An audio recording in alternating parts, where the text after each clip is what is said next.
Hello, my name is Simone Heng and I'm a professional keynote speaker. I travel all over the world speaking on my topic of study, human connection, to different organizations. That also means I know a little something about how to communicate effectively, and today I'm going to share my top tips with you on that. My number one most important tip: you are responsible not only for what you say, but also how it lands. I learned this from an incredible female speaker called Lisa Nichols. So it's taking ownership of your communication. And once I started doing that, it completely changed my life and my career. I started to really look specifically at how I communicated on a really micro level. So you are responsible for not just what you're gonna say, but also its execution and how it is received by the audience.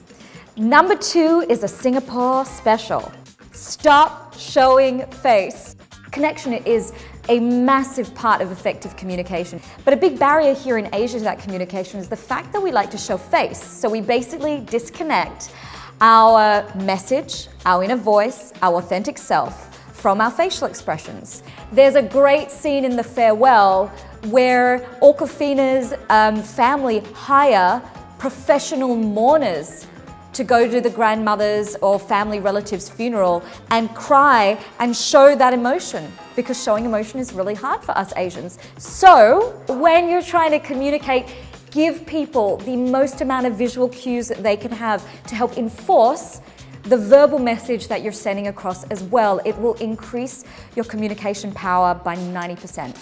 Our third tip for effective communication is get your shiz out of fight or flight. So basically what's happening when you get stage fright or performance anxiety, if you like, that means that your body is in something called fight or flight mode.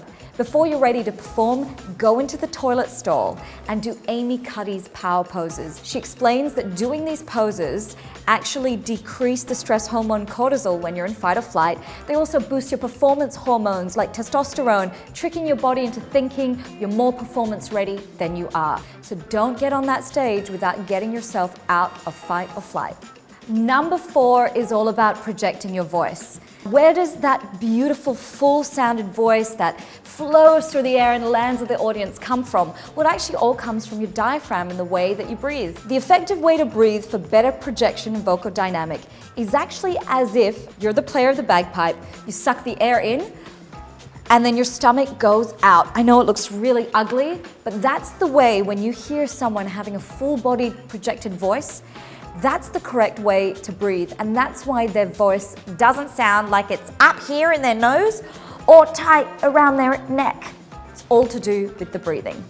The next tip, the very last one I'm going to share with you, I cannot claim as mine. I again credit this to Lisa Nichols, an incredible speaker, the intention of your message.